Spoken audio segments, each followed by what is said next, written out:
হেই everyone, কী অবস্থা সকলের? আশা করছি সকলে অনেক অনেক ভালো রয়েছ। তোমাদের বাংলা প্রথম পত্রের প্রথম ক্লাসটি নিয়ে আজকে আমি চলে এসেছি। আজকের ক্লাসে আমি তোমাদের সাথে আলোচনা করব বিদ্রোহী কবিতাটি নিয়ে। এক কথায় বলতে পারো বিদ্রোহী কবিতা নিয়ে বিদ্রোহ করতে আজকে আমি চলে এসেছি। এই কবিতাটিকে আজকে আমি পোস্টমর্টেম করব, অর্থাৎ এর ময়নাতদন্ত করা হবে। তো আজকের পোস্টমর্টেম ক্লাসটি যদি তোমরা সম্পূর্ণ দেখো, আই হোপ তোমাদের এই বিষয়ে আর কোনো রকম সমস্যা থাকবে না। প্রতিটা লাইন ধরে ধরে বিশ্লেষণ করে আমি তোমাদেরকে বোঝাবো যতটুকু আমার সাধ্য রয়েছে। তো আর বেশি দেরি না করে আমি মূল ভিডিওতে চলে যাচ্ছি।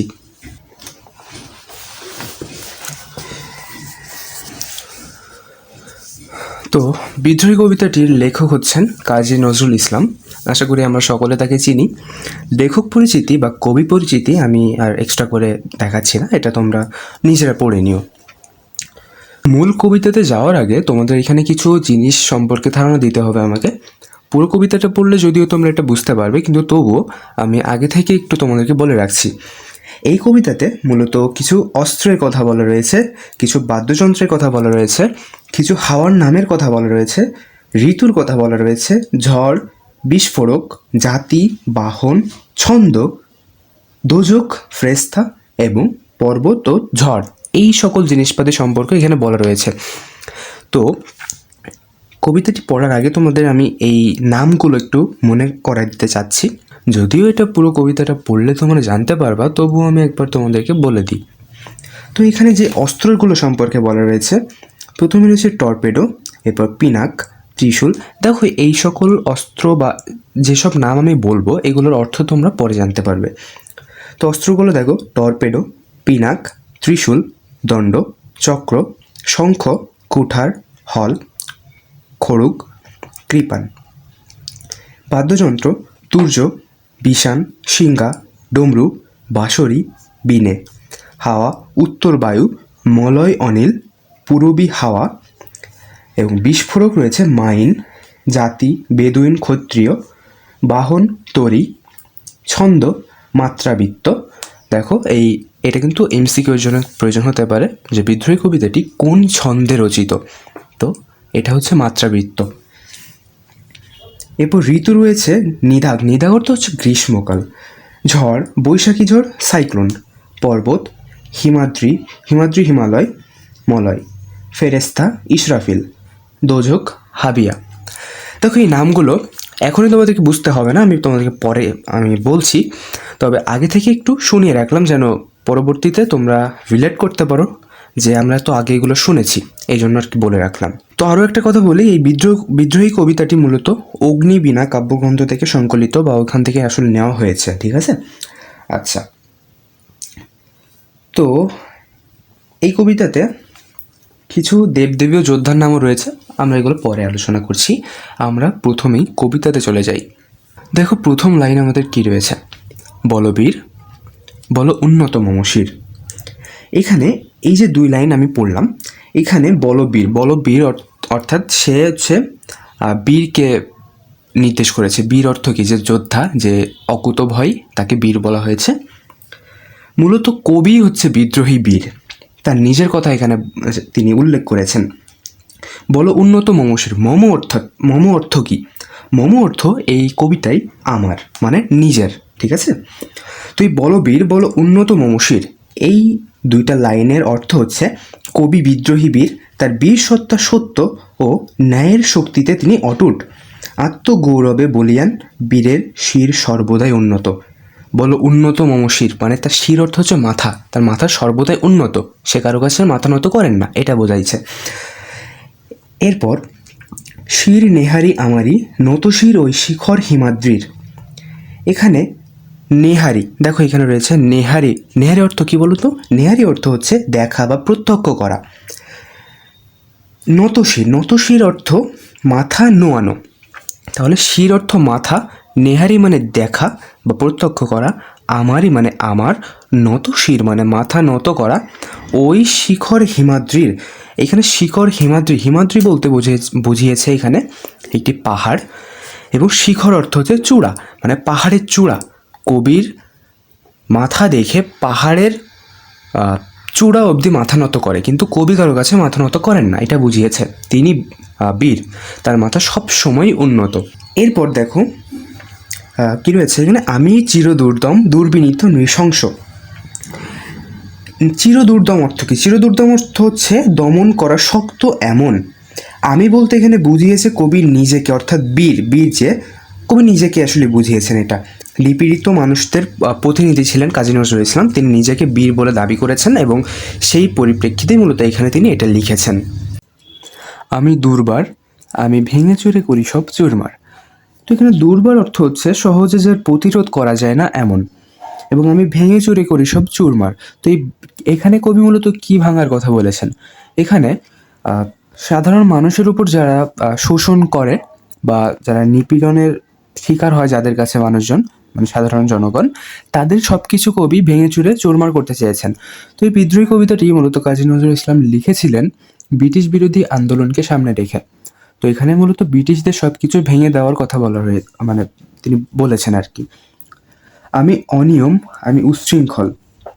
তিনি অনিয়ম উচ্ছৃঙ্খল হচ্ছে কাজী নজরুল ইসলাম আসলে ওই সময় ব্রিটিশ সরকারের কোনো আইনই আসলে মানতেন না, না মেনে তিনি তার মতো করে দুর্বার গতিতে এগিয়ে যাচ্ছিলেন।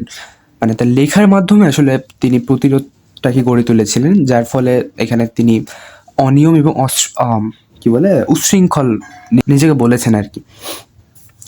আমি দলে যাই সব বন্ধন, যত নিয়ম কানুন শৃঙ্খল। তো এখানে বন্ধন মানে কি? বন্ধন মানে সম্পর্কের বাঁধন, এমন না কিন্তু যে দড়ি দিয়ে বাঁধা, এটা কিন্তু না। আমি দলে যাই যত বন্ধন। দলে যায় মানে কি? দলে যায় অর্থ পা দিয়ে মারানো বা ভিন্ন করা। আমি দলে যাই সব বন্ধন মানে সকল সম্পর্কের বাঁধন তিনি পা দিয়ে পিষে চলে যান। যত নিয়ম কানুন শৃঙ্খল, অর্থাৎ তিনি যে নিয়ম মানতেন না বা আইন কানুন মানতেন না, সেটাই তিনি এখানে প্রকাশ করার চেষ্টা করেছেন। এরপর দেখো রয়েছে আমি মানি না কোনো আইন। তো এখানে তিনি কোন আইন না মানার কথা বলেছেন? পরাধীন ভারতবর্ষে ঔপনিবেশিক শাসক গোষ্ঠীর প্রণীত আইন দেশের মানুষকে শৃঙ্খলিত করে রেখেছিল বলেই কবি এই নিপীড়নমূলক আইনকে মানতে চাননি।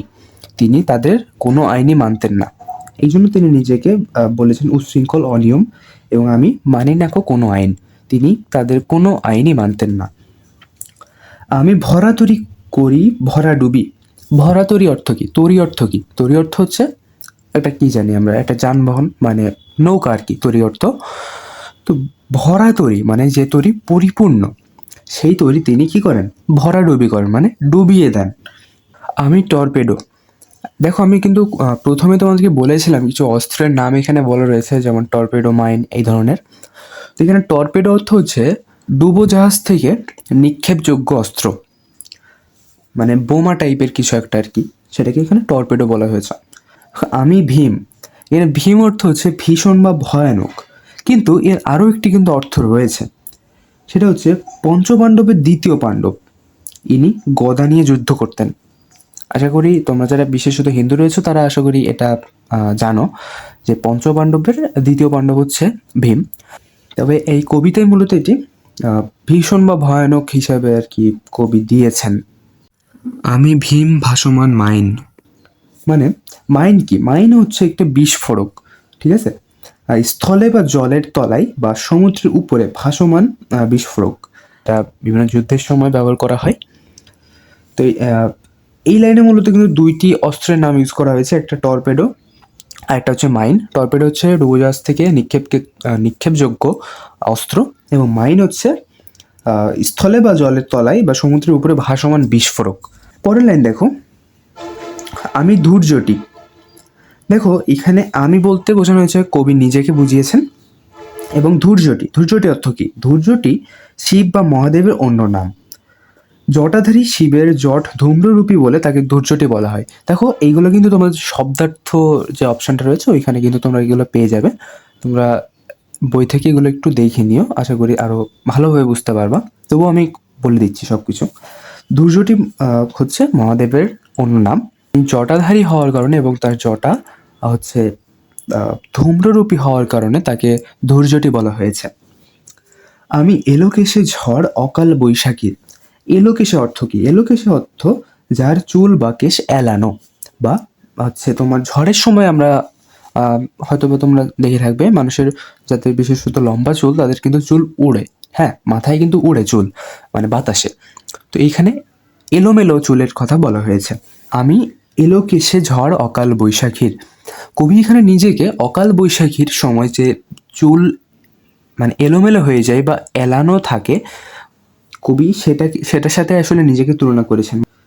আমি বিদ্রোহী সুত বিশ্ববিধাত্রীর। দেখো এখানে সুত অর্থ কি? সুত অর্থ হচ্ছে পুত্র। আমি বিদ্রোহী, কবি বিদ্রোহী, কবি হচ্ছে বিদ্রোহী সুত বিশ্ববিধাত্রীর, অর্থাৎ আমাদের যে সৃষ্টিকর্তা তিনি তার বিদ্রোহী সন্তান রূপে কবিকে জন্ম দিয়েছেন। কবি মূলত এটা আমাদেরকে বোঝাতে চেয়েছেন। এরপর দেখো বলবীর চির উন্নত মমশির। প্রথমে আমরা প্রথম 2 লাইন যেটা দেখেছিলাম সেটা আবার এখানে দিয়েছেন, বলবীর বল উন্নত মমশির।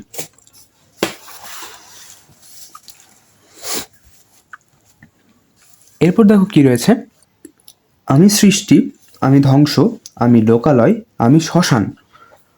তো এটা দিয়ে কবি কি বুঝিয়েছেন? কবির সত্তা সর্বদাই হচ্ছে সকল স্থানে পরিপূর্ণ। তিনি সৃষ্টি করতে পারেন আবার ধ্বংস করতে পারেন। তিনি নিজেকে লোকালয়ের সাথে তুলনা করেছেন যেখানে রয়েছে জীব জীবনের কোলাহল, অন্যদিকে তিনি নিজেকে বলেছেন শ্মশান, যেখানে শুধু দেখা যায় লাশের মিছিল। আশা করি এটা তোমরা বুঝতে পেরেছো যে আমি সৃষ্টি, আমি ধ্বংস, আমি লোকালয়, আমি শ্মশান। তিনি তার ভিতরে সকল পরিস্থিতি, সকল অবস্থান বিরাজমান, তিনি হচ্ছে এটা বোঝাতে চেয়েছেন আমাদেরকে। আমি অবসান, নিশাবসান, এটার অর্থ কি? আচ্ছা, নিশাবসান অর্থ কি? নিশাবসান অর্থ হচ্ছে রাতের শেষ বা অবসান, মানে রাতের পরই তো দিন হয়, তাই না? তো এই রাতের শেষকে মূলত বলা হয় নিশাবসান। এবং আমি অবসান, নিশাবসান, এই টোটাল লাইনটার অর্থ হচ্ছে কবি রাতের অন্ধকারের মতো অসত্য ও অসুন্দরকে অবসান তথা ধ্বংস করে সত্য ও সুন্দরকে গড়ে তুলতে চান। এটার উদ্দেশ্যে তিনি বলেছেন আমি অবসান, নিশাবসান। পরের লাইন দেখো, আমি ইন্দ্রাণী সুতো, হাতে চাঁদ, ভালে সূর্য। ইন্দ্রাণী সুতো অর্থ কি? সুতো অর্থ আমরা আগেই জেনেছি পুত্র।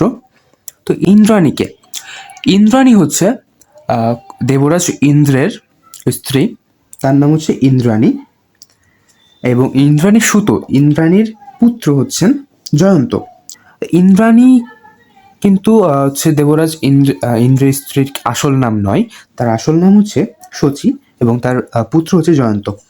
তো জয়ন্ত মূলত রাবণের কি বলে এটাকে স্বর্ণাভিযানকালে বিক্রমের সাথে যুদ্ধ করে রাক্ষস সেনাদের পরাস্ত করেন। তিনি হচ্ছেন জয়ন্ত, যিনি দেবরাজ ইন্দ্র এবং তার স্ত্রী শচী অর্থাৎ ইন্দ্রাণীর পুত্র। তো কবি নিজেকে ইন্দ্রাণী সুতো মানে সেই জয়ন্তের সাথে নিজেকে তুলনা করেছেন, যার হাতে চাঁদ, ভালে সূর্য। ভালে অর্থ কি? ভালে অর্থ হচ্ছে কপালে তার হাতে চাঁদ ছিল এবং ভালে সূর্য ছিল। তো কবি মানে কাজী নজরুল ইসলাম নিজেকে সেই ইন্দ্রাণী সুতো জয়ন্তের সাথে তুলনা করেছেন। মানে কতটা ভয়ানক সে বোঝাতে চাচ্ছেন নিজেকে, আশা করি বুঝতে পেরেছ। দেখো পরের লাইনে কি রয়েছে, মম এক হাতে বাঁকা বাঁশের বাঁশুরি আর হাতে রণতুর্য। এখানে বাঁকা বাঁশের বাঁশুরি অর্থ হচ্ছে, বাঁশের বাঁশুরি অর্থ কি? বাঁশের বাঁশুরি অর্থ বাঁশের তৈরি বাঁশি। তো এখানে বাঁকা বাঁশের বাঁশুরি, এটা যে অর্থে প্রকাশ পেয়েছে সেটা হচ্ছে কবির প্রেম ও সাম্যবাদী মনোভাব, আশা করি বুঝতে পারছো। এবং দেখো এই একটা লাইনে কিন্তু দুইটা মনোভাব প্রকাশ পেয়েছে কবির। একটা হচ্ছে তার ধ্বংসাত্মক রূপ এবং অন্যটা হচ্ছে তার ভালোবাসাপূর্ণ রূপ, তার স্নেহপূর্ণ রূপ। তো বাঁকা বাঁশের বাঁশুরি অর্থ তার প্রেম এবং হচ্ছে তোমার সাম্যবাদী মনোভাব প্রকাশ পেয়েছে। এবং আর হাতে রণতুর্য, রণতুর্য অর্থ প্রাচীন রণবাদ্য বিশেষ। তো এখানে মূলত তিনি যুদ্ধের কথা বলেছেন। তাহলে একটা লাইনে তোমার দুইটা মনোভাব প্রকাশ পাচ্ছে। আচ্ছা, আশা করি বুঝতে পেরেছ। পরের লাইন দেখো, আমি বেদুইন, আমি চেঙ্গিস। তো এই দেখো এই বেদুইন এবং চেঙ্গিস দুইটাই হচ্ছে তোমার শব্দার্থের ভিতরে রয়েছে, তবু আমি একটু বলছি সংক্ষেপে। বেদুইন হচ্ছে আরব দেশের একটি যাযাবর জাতি। যাযাবর জাতি অর্থ কি? যাযাবর অর্থ মানে যারা দেশে বিদেশে ঘুরে বেড়ায় আর কি, তাদেরকে যাযাবর বলা হয়। তো এই বেদুইন হচ্ছে আরব দেশের কোন দেশ? এখানে কিন্তু এই বিষয়গুলো তোমাদের একটু মনে রাখতে হবে। কোন দেশের বলতো? আরব দেশের। আচ্ছা, আরব দেশের একটি যাযাবর জাতি হলো বেদুইন। এদের স্থায়ী কোনো আবাস নেই, ঠিক আছে? এদের কোনো নির্দিষ্ট বাড়িঘর নেই, এরা এদিক ওদিক ঘুরে বেড়ায়। এরা হচ্ছে বেদুইন। তো এরা কিন্তু আবার খুব শক্তিশালী হয়। এরা প্রতিকূল পরিবেশে নিজেদেরকে মানিয়ে নিতে খুবই সক্ষম, কারণ এরা কিন্তু এক জায়গায় বসে থাকে না, এরা কিন্তু এদিক ওদিক ছুটে থাকে সব সময়। যাযাবর জাতি আগেই বললাম।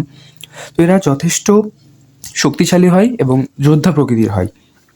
এবং আমি চেঙ্গিস, চেঙ্গিস অর্থ কী? চেঙ্গিস কবি নিজেকে দুর্ধর্ষ মঙ্গল জাতির অন্যতম যোদ্ধা ও সামরিক নেতা চেঙ্গিস খান রূপে কল্পনা করেন। তাহলে চেঙ্গিস খান কে? চেঙ্গিসের পূর্ণ নাম হচ্ছে চেঙ্গিস খান। চেঙ্গিস খান হচ্ছেন কি বলে ওটা, মঙ্গল জাতির অন্যতম যোদ্ধা ও সামরিক নেতা। আশা করি বুঝতে পেরেছো। কবি নিজেকে বেদুইন এবং চেঙ্গিস খানের সাথে তুলনা করছেন। বেদুইন অর্থ আরব জাতির যাযাবর প্রজাতি বা যাযাবর জাতি, আরব দেশের, যারা প্রতিকূল পরিবেশে নিজেকে মানিয়ে নিতে সক্ষম, এবং চেঙ্গিস হচ্ছে একজন যোদ্ধা ছিলেন। তো কবি নিজেকে এই বেদুইন এবং চেঙ্গিসের সাথে তুলনা করেছেন। আমি আপনারে ছাড়া করি না কাহারে কুর্নিশ। আপনারে অর্থ কি? আপনারে মানে নিজেকে। কবি নিজেকে ছাড়া কাউকে কুর্নিশ করেন না। কুর্নিশ অর্থ কি? একটু পিছিয়ে এসে অভিবাদন করা বা মাথা নিচু করে সম্মান জানানো। কবি নিজেকে ছাড়া কারোর সামনে কুর্নিশ করেন না বা কারোর সামনে মাথা নত করেন না, এটা বুঝিয়েছেন। আমি বজ্র, আমি ঈশান বিশানে ওমকার। ঈশান অর্থ কি? ঈশান অর্থ উত্তর পূর্ব কোণ। এবং বিশান অর্থ কি? বিশান অর্থ হচ্ছে শৃঙ্গ বা শিং দিয়ে তৈরি বা শৃঙ্গাকার বাদ্যযন্ত্র। এটাকে এক কথায় শিঙা বলা হয়ে থাকে। শিঙা, আশা করি বুঝতে পেরেছো। আমি ঈশান বিশানে ওমকার। এখন ওমকার মানে কি?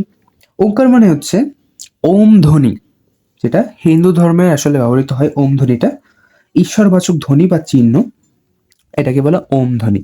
তো ওমকার অর্থ ওম ধ্বনি। এগুলো আরো ভালোভাবে তোমাদের শব্দার্থের পাঠটাতে দেওয়া রয়েছে, আমি জাস্ট তোমাদেরকে ধারণা দিচ্ছি এই বিষয়ে। আমি ইসরাফিলের সিঙ্গার, মহা হুঙ্কার। তো এখানে ইসরাফিলকে, ইসরাফিল হচ্ছেন পবিত্র কোরআনে বর্ণিত রয়েছে, এটা তার নাম আসলে। তিনি হচ্ছেন একজন ফেরেশতা। তিনি হচ্ছে খাদ্য ও বৃষ্টি উৎপাদনের দায়িত্বপ্রাপ্ত। তিনি হচ্ছেন একজন ফেরেশতা। তো এখানে সিঙ্গার অর্থ কি? সিঙ্গার অর্থ হচ্ছে শিঙা, যেটা আমরা একটু আগে দেখলাম। বিশানে অর্থ যেটা আমরা দেখলাম সিঙ্গার বা শিঙা, এই সিঙ্গার অর্থ হচ্ছে সিঙ্গাই। আমি পিনাক পানির ডমরু ত্রিশূল। এর পিনাক পানি অর্থ কি? পিনাক হলো শিবের ধনুক। পিনাক পানি হলো শিব, যার পানিতে অর্থাৎ হাতে পিনাক। পিনাক পানি কেন বলা হয় তাহলে শিবকে? যার পানিতে বা হাতে পিনাক থাকে। পানি অর্থ হচ্ছে হাত। অয়াকার দন্তন রশ্মি না, কিন্তু মধ্যাহ্ন রশ্মি, এই পানি হচ্ছে হচ্ছে তোমার হাত, এবং দন্তন দিলে ওটা হয়ে যাবে ওয়াটার বা জল। তো যার হাতে পিনাক থাকে, মানে যার পানিতে পিনাক থাকে, তাকে বলা হয় পিনাক পানি, এবং তিনি হলেন মহাদেব বা শিব। পিনাক হচ্ছে শিবের ধনুক, এবং পিনাক পানি হচ্ছে তার নাম, কারণ তার হাতে পিনাক থাকে, পানিতে পিনাক থাকে, এই জন্য তাকে পিনাক পানি বলা হয়, এবং পিনাক অর্থ হচ্ছে ধনুক। এবার দেখো ডমরু ত্রিশূল। ডমরু অর্থ হচ্ছে ডুগডুগি জাতীয় বাদ্যযন্ত্র, যেটা মহাদেবের হাতে থাকে, এবং ত্রিশূল সেটাও তার হাতেই থাকে। এটা এক ধরনের অস্ত্র বিশেষ, মানে তিনটি বর্ষার ফলাযুক্ত একটি অস্ত্র বিশেষ, যেটা মহাদেবের হাতে থাকে। তোমরা আশা করি এটা দেখেছো ছবিতে। এবার দেখো ধর্মরাজের দণ্ড। ধর্মরাজ কে বলতো? ধর্মরাজ হচ্ছে যম, যাকে হচ্ছে হিন্দু ধর্ম মতে মৃত্যু দেবতা বলা হয়। তো এখানে দণ্ড বলতে তার অস্ত্রকে বোঝানো হয়েছে, মানে যমের অস্ত্রকে বোঝানো হয়েছে ধর্মরাজের দণ্ড। পরের লাইন দেখো, আমি চক্র ও মহাশঙ্খ। তো এখানে চক্র কি? চক্র এটা হচ্ছে একটা দেবতার অস্ত্র। তিনি হচ্ছেন দেবতা বিষ্ণু, বা যাকে সুদর্শন বলা হয়। তিনি 4 হাত বিশিষ্ট। তার হাতে মূলত, তার এক হাতে এই চক্র থাকে, ঠিক আছে, তাকে চক্রধারীও বলা হয়ে থাকে। ও মহাশঙ্খ। মহাশঙ্খ বলতে বলতো কি বোঝানো হয়েছে? মহাশঙ্খ, মহা বলতে হচ্ছে প্রকাণ্ড আকারে, এটা বোঝানো হয়েছে, এবং শঙ্খ হচ্ছে মঙ্গলের প্রতীক। তো এটাকে মহাশঙ্খ বলা হয়েছে। এবং চক্র হচ্ছে বিধ্বংসীকারী প্রতীক, এবং শঙ্খ মঙ্গলের প্রতীক। আমি চক্র ও মহাশঙ্খ, তিনি একদিকে বিধ্বংসী, অন্যদিকে মঙ্গলের প্রতীক। এখানেও কিন্তু তার দুইটি বৈশিষ্ট্য প্রকাশ পেয়েছে।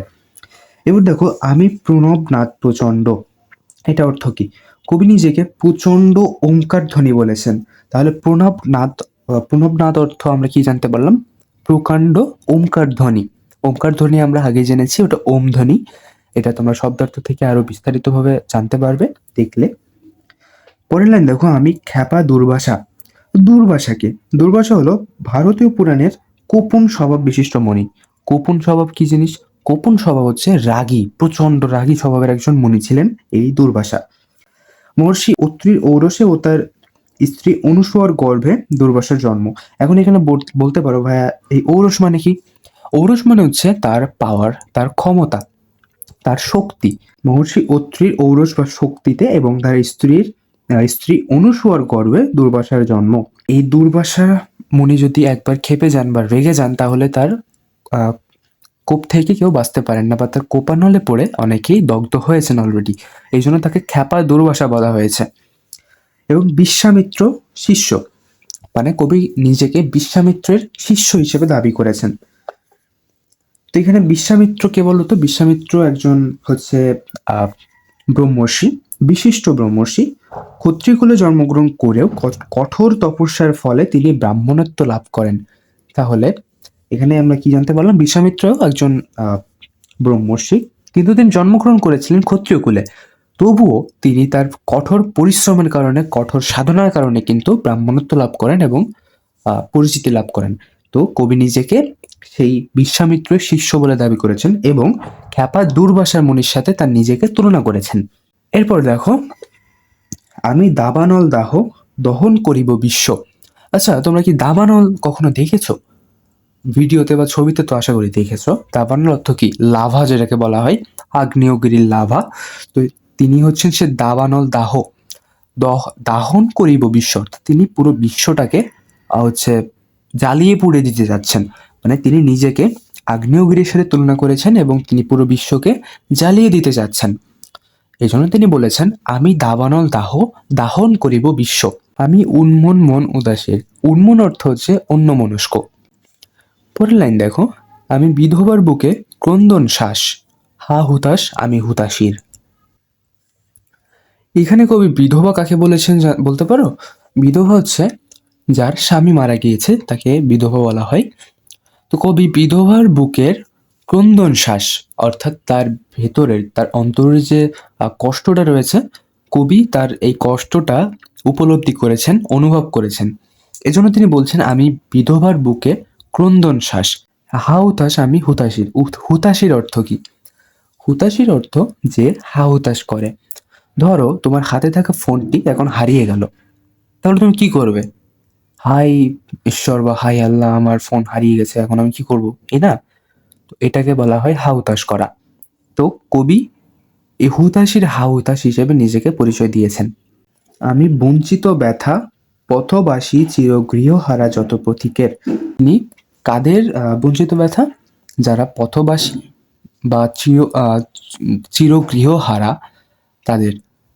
তো তাদের কষ্টটাকে তিনি উপলব্ধি করেছেন, অনুভব করেছেন, করেই মূলত সহমর্মিতা দেখিয়ে তিনি নিজেকে তাদের বঞ্চিত ব্যথা বলে নিজেকে আখ্যায়িত করেছেন। আমি অবমানিতের মরম বেদনা, বিষ জ্বালা প্রিয় লাঞ্ছিত বুকে গতি ফেরা। এই লাইনটা দ্বারা কবি বোঝাতে চেয়েছেন তিনি অবমানিত মানুষের মর্মের বেদনা, বিষ জ্বালা ও লাঞ্ছনাকে নিজের মাঝে অনুভব করে বঞ্চিত ব্যথিত প্রিয়হারা মানুষের সকল ব্যথাভারের অংশীদার। ঠিক আছে, মানে কবি নিজেকে এটা আসলে মনে করেছেন, এই জন্য তিনি এটা লিখেছেন যে আমি অবমানিতের মরম বেদনা, মানে মর্মের বেদনা, যে অবমানিত কবিতার মর্মের বেদনা। আমি উত্তর বায়ু মলয় অনিল উদাস পূরবী হাওয়া। কবি এখানে বাতাসকে উত্তর বায়ু, মলয় অনিল এবং পূরবী হাওয়া তিনটি ভাগে বিভক্ত করেছেন এবং বিদ্রোহী সত্তায় সব রকম শক্তির সম্মিলন বোঝাতে কবি নিজেকে এই তিনটি রকমের হাওয়ার সঙ্গে তুলনা করেছেন আর কি। তোমাদেরকে আমি এই কবিতাটা শুরু করার প্রথমেই কিন্তু এই হাওয়াগুলো সম্পর্কে বলেছিলাম বলতে জাস্ট তোমাদেরকে শুনিয়েছিলাম যে কি কি নাম রয়েছে। দেখো আস্তে আস্তে কিন্তু সেগুলো চলে আসবে। এরপর দেখো, আমি পথিক কবির গভীর রাগিনী রেণুবিনে গান গাওয়া। পথিক কবির অর্থ কি? এখানে তিনি পথিক কবি বলতে বাউলকে বুঝিয়েছেন। আমরা এটা সকলে জানি যে বাউল সঙ্গীত মানে বাউল শিল্পীরা পথে পথে ঘুরে একতারার মাধ্যমে গান গায়। তো কবি সেটাকে আসলে পথিক কবি বলে আখ্যায়িত করেছেন। তো কবি নিজেকেই আসলে পথিক কবি বলেছেন যে আমি পথিক কবি। তো পথিক কবি কি, আশা করি বুঝতে পেরেছেন যে যারা হচ্ছে বাউল শিল্পী তাদেরকে এখানে পথিক কবি বলা হয়েছে এবং কবি তাদের সাথে নিজেকে তুলনা করেছেন। গভীর রাগিনী। এখন এখানে বলতে পারো যে ভাই রাগিনী অর্থ কি? তো আমি এটা একটু বলি। ৬ রাগের ৬টি করে ৩৬ পত্নী, অর্থাৎ ৬ মূল সুর হতে জাত ৩৬টি প্রধান সুর।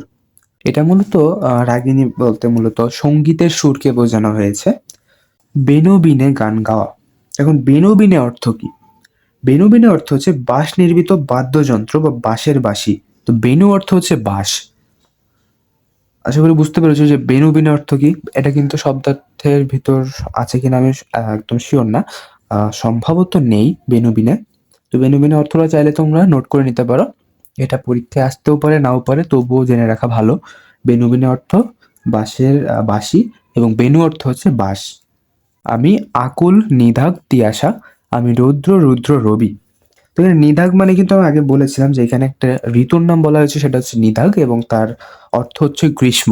তো গ্রীষ্মকালকে নিধাগ বলা হয়েছে এবং তিয়াসা অর্থ হচ্ছে তৃষ্ণা। আমি রৌদ্র রুদ্র রবি। কবি নিজেকে রৌদ্র রুদ্র রবির সাথে তুলনা করেছেন। গ্রীষ্মকালে আমরা সূর্যের রুদ্র রূপ দেখতে পাই, মানে খুব প্রখর রোদ পড়লে আসলে সেটাকে আমরা এর রুদ্র রূপ বলতে পারি, এবং রবি হচ্ছে সূর্যের সমার্থক শব্দ। আশা করি বুঝতে পেরেছো, কবি নিজেকে সেটার সাথে তুলনা করেছেন। আমি মরু নির্ঝর ঝড় ঝড়, আমি শ্যামলিমা ছায়াছবি। এখানে মরু নির্ঝর বলতে কি বোঝানো হয়েছে? মরু নির্ঝর অর্থ মরুভূমির ঝরনা। এবং শ্যামলিমা অর্থ কি? শ্যামলিমা অর্থ হচ্ছে সবুজ গাছপালার সমূহ বা এর বিস্তার। তো এখানে দেখো কি বলে, মরুভূমির ভিতরে কিন্তু সাধারণত ঝর্ণা দেখা যায় না। মরুভূমির বুকে এক টুকরো ঝর্ণাধারার ন্যায় কবি বঞ্চিত ও নিপীড়িত মানুষদের মুক্তির দিশা দেখাতে এসেছেন, এটাই মূলত বোঝাতে চেয়েছেন। এবং আমি শ্যামলিমা ছায়াছবি, এটার অর্থ তিনি বুঝিয়েছেন বাংলার প্রকৃতির সবুজ গাছপালার শ্যামল কোমল মোহনীয় রূপে কবি নিজেকে কল্পনা করেছেন। ঠিক আছে? তো এটা হচ্ছে এই লাইনটার মূল অর্থ। আমি অরফিয়াসের বাঁশুরি। এখানে বাঁশুরি অর্থ হচ্ছে বাঁশি, আর অরফিয়াস হচ্ছে গ্রিক পুরাণের গানের দেবতা অ্যাপোলো ও মিউস ক্যাল্লোপির পুত্র। তাহলে হচ্ছে অরফিয়াস কার পুত্র? গ্রিক দেবতা, গ্রিক পুরাণের গানের দেবতা অ্যাপোলো ও মিউস ক্যাল্লোপের পুত্র, যিনি বাঁশি বাজাতেন এবং তার বাঁশির সুরে তিনি সকলকে মনোমুগ্ধ করে ফেলতেন খুব সহজেই। তিনি হচ্ছেন অরফিয়াস, বিখ্যাত বাঁশির শিল্পী বলা চলে থাকে আর কি। তো কবি নিজেকে অরফিয়াসের বাঁশরির সাথে তুলনা করেছেন কেন জানো?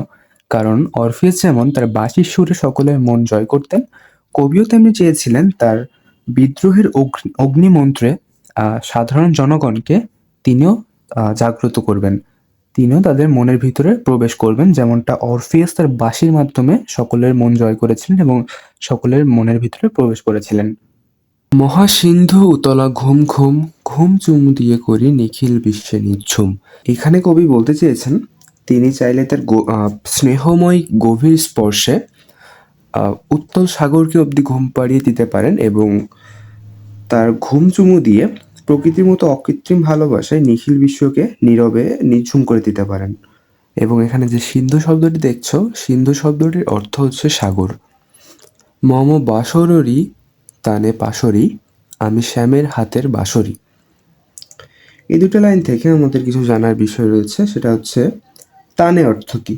তানে অর্থ হচ্ছে সুরের বিস্তার। এবং পাশরি অর্থ কি? পাশরি অর্থ হলো ভুলে যাই বা বিস্তৃত হওয়া। আমি শ্যামেরও হাতের বাঁশরি। আচ্ছা, তো শ্যামকে, শ্যাম হচ্ছে শ্রীকৃষ্ণ, তাকে মূলত শ্যাম বলা হয়ে থাকে। তো মম বাঁশরিরও তানে পাশরি, আমি শ্যামেরও হাতের বাঁশরি। এখানে কবি বলতে চেয়েছেন তিনি নিজেকে শ্যাম তথা শ্রীকৃষ্ণের সাথে তুলনা করে শ্যামের বাঁশির সুরের মতো মোহ বিস্তার করে নিজের হচ্ছে বাঁশির সুরে হারিয়ে যেতে চান। এখানে কবির বিদ্রোহের অন্তরালে প্রেমময় কোমল রূপটি ফুটে উঠেছে। তোমাদের দেখা গেল অনুধাবন প্রশ্নের ক্ষেত্রে এটা দিয়ে দিল যে উদ্দীপক এটা দিল এবং খ নাম্বারে বলে দিল যে এটা তার কী বোঝানো হয়েছে। দিতেই পারে, এমন খুবই স্বাভাবিক, আগেও দিয়েছে তো এবারও দিতে পারে, জাস্ট জেনে রাখা ভালো। তো এখানে কিন্তু মানে কী প্রকাশ পেয়েছে যদি এটাও জানতে চাই তাহলে তোমরা কিন্তু সহজে এটা দিতে পারবা যে এই চরণ দুটিতে কবির বিদ্রোহের অন্তরালে প্রেমময় কোমল রূপটি ফুটে উঠেছে। আমি রুষে উঠি যবে ছুটি মহাকাশ ছাপিয়া। রুষে ওঠা মানে কি? রুষে ওঠা মানে হচ্ছে রেগে যাওয়া। আমি রুষে উঠি যবে ছুটি মহাকাশ ছাপিয়া। কবি যখন রুষে উঠেন বা রেগে যান তখন তিনি মহাকাশ ছাপিয়া ছুটে চলেন। ভয়ে সপ্ত নরক হাবিয়া দোজক নিভে যায় কাঁপিয়া। হাবিয়া দোজক কি সেটা তোমরা যারা মুসলিম রয়েছে বিশেষত তারা খুব ভালো মতো জানো। এটা হচ্ছে 7টা দোজকের মধ্যে একটি দোজক। হাবিয়া একটি হচ্ছে আরবি শব্দ এবং দোজক হচ্ছে ফার্সি শব্দ। এটা যদিও এখানে প্রয়োজন নয় তবুও আমি একটু বলে রাখলাম জানানোর সুবিধার্থে আর কি। তো হাবিয়া দোজক হচ্ছে 7টি দোজকের একটি দোজক, এটি 7ম দোজক, সেটা হচ্ছে হাবিয়া দোজক। তো কবি এখানে বলতে চাচ্ছেন যে তিনি যখন রুষে উঠেন তখন তিনি মহাকাশ ছাপিয়া চলেন এবং তার ভয়ে হাবিয়া দোজক অবধি কেঁপে কেঁপে নিভে যায়। মানে তার এতই ধ্বংসাত্মক রূপে তিনি চলে যান যে ভয়ে দোজক অবধি কেঁপে কেঁপে নিভে যায়, এটা তিনি বলতে চাচ্ছেন। এরপর দেখো, আমি বিদ্রোহবাহী নিখিল অখিল ব্যাপিয়া। এখানে কবি বলতে চেয়েছেন কবি সমগ্র বিশ্বব্যাপী বিদ্রোহী বাহী বীর বলে তার এমন প্রচণ্ডতা ও আত্মগর্ভ। এখানে নিখিল বলতে মানে পৃথিবী বা জগৎকে বোঝানো হয়েছে।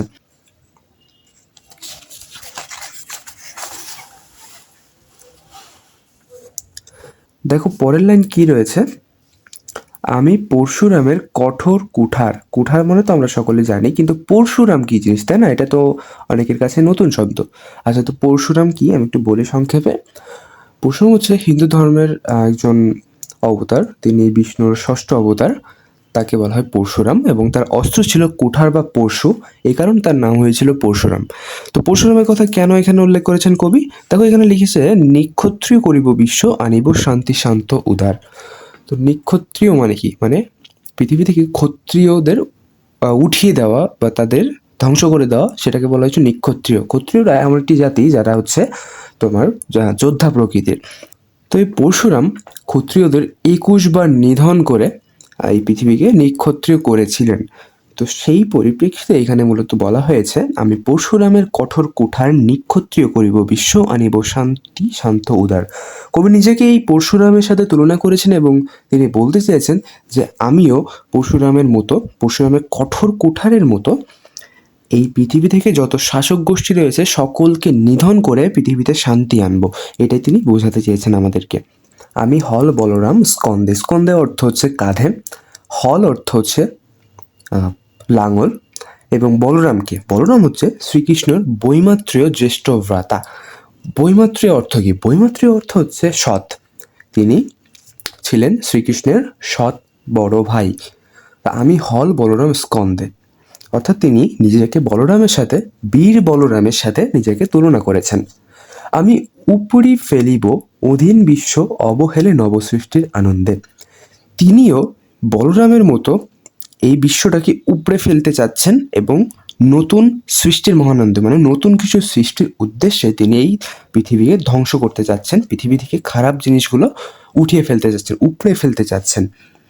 বলরাম এনার প্রধান অস্ত্র ছিল হল বা লাঙল এবং এই হল ব্যবহার করেই তিনি কৌরবদের মহানগরী ধ্বংস করতে উদ্যত হয়েছিলেন। কবিও মূলত তার এই বিষয়টাকে এখানে প্রকাশ করতে চেয়েছেন।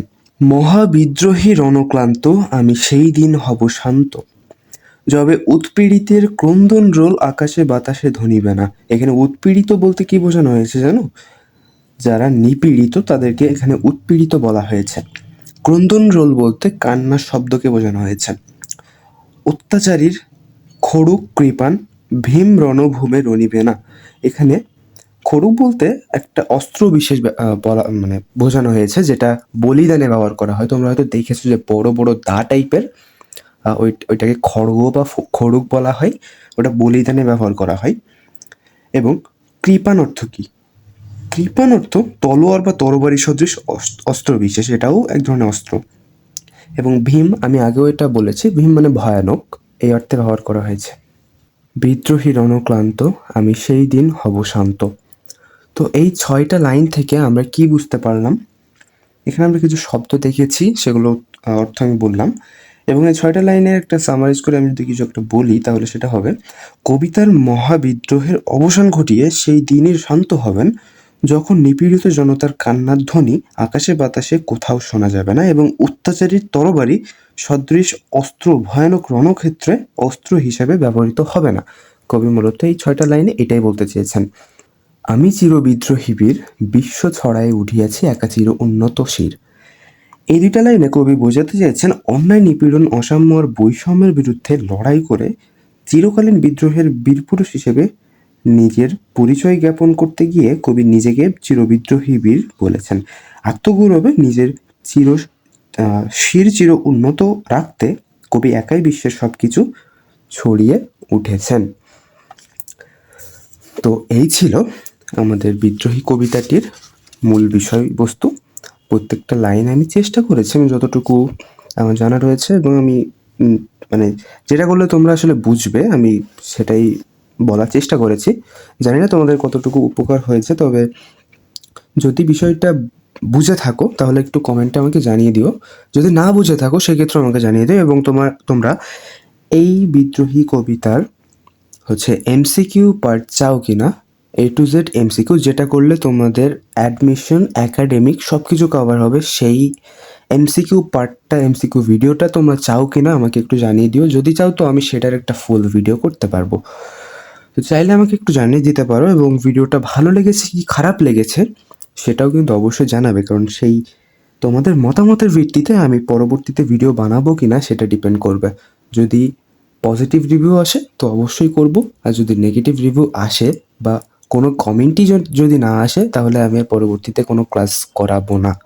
তো এই বিষয়টা একটু বুঝতে হবে, এবং তোমরা কোন বিষয়ে, কোন গল্পের উপর, কোন কবিতার উপর ভিডিও চাও একটু জানিয়ে দিতে পারো, এবং আমার পড়ানোর ধরনটা কেমন লাগলো এটাও জানিয়ে দিতে পারো, কারণ এইটাই ছিল এখানকার প্রথম বইয়ের ভিতরের অভ্যন্তরীণ ক্লাস বলা যায় এটাকে। তো সেই হিসেবে কেমন হয়েছে একটু জানিয়ে দিতে পারো আমাকে কমেন্টের মাধ্যমে। তো এই ছিল আজকে ভিডিওটি, আশা করি মোটামুটি ভালো লেগেছে, খুব বেশি ভালো না লাগলেও। তো কবিতাটা আমি তোমাদেরকে বুঝালাম ঠিকই, কিন্তু তোমাদের কাজ হচ্ছে এই কবিতাটা আরও একবার পড়া, এবং আমি প্রত্যেকটা লাইনে কি বললাম, কি কোন লাইন দ্বারা কি বোঝাতে চেয়েছে, এই জিনিসটা তোমরা চাইলে ভিডিওটা আরও একবার দেখে নিতে পারো প্রথম থেকে, কারণ এই জিনিসগুলো কিন্তু সৃজনশীলের ক্ষেত্রে খুবই গুরুত্বপূর্ণ। তো এইগুলো তোমাদেরকে মাথায় রাখতে হবে, মনে রাখতে হবে, এবং পাশাপাশি লেখক পরিচিতি বা কবি পরিচিতি এবং শব্দার্থ এটা কিন্তু একদম মুখস্থ থাকতে হবে, এবং চাইলে তোমার পাঠ পরিচিতিটাও একটু পড়ে নিতে পারো, এই ক্ষেত্রে তোমাদের কিছুটা উপকার হবে। ঠিক আছে, তো এখানে দেখো পাঠ পরিচিতি রয়েছে, শব্দার্থ রয়েছে, লেখক পরিচিতি রয়েছে, তোমরা সব কিছু একটু A to Z নিজে পড়ে নেবে। আর যেটা সমস্যার বিষয় ছিল সেটা হচ্ছে কবিতার লাইন বোঝা, যে কোনটা দিয়ে কি বোঝাচ্ছে সেটা তো আমি বুঝিয়েই দিলাম। তো চাইলে আরও একবার ভিডিওটা দেখে নিতে পারো যদি কোনো সমস্যা থাকে। আর শুধু ভিডিওটি দেখলেই হবে না, তোমাদের এগুলো দেখে দেখে নোট করে নিতে হবে, তাহলে পরবর্তীতে সেগুলো দেখে পড়তে পারবে, সুবিধা হবে আর কি। তো এই ছিল আজকে ভিডিওটি, আশা করি মোটামুটি উপকার হয়েছে তোমাদের। বিশেষত যারা এখনো বই নিয়ে বসোইনি তারা অন্তত কিছুক্ষণ ভিডিওটা দেখে আসলে অল্প কিছু জ্ঞান লাভ করতে তো অবশ্যই পারলে। তো কিছুক্ষণ বলে চলে না, ভিডিওটি অনেক বড় হয়েছে। যাই হোক, তো এই টাইপের ডিটেল ভিডিও আসলে ছোটোভাবে করা একটু টাফ। তো যাই হোক, মূলত আমি একটা ভিডিওতে সব কিছু কভার করার চেষ্টা করেছি। তবে যদি তোমরা এমসিকিউ পার্টটা চাও তাহলে আমাকে জানাতে পারো, আমি তোমাদের জন্য সেটাও নিয়ে আসবো। ওইটা করলে আশা করা যায় তোমাদের অ্যাডমিশন হোক বা একাডেমিক হোক, কোনো পরীক্ষাতেই কোনো রকম সমস্যা থাকবে না, অন্তত এই গল্পটা নিয়ে, এই কবিতাটা নিয়ে। তো পরবর্তীতে কোনো ভিডিও চাও কিনা সেটা আমাকে একটু জানিয়ে দিও। আজকের মতো এখানে শেষ করছি। সকলকে অনেক অনেক ধন্যবাদ ক্লাসটি দেখার জন্য।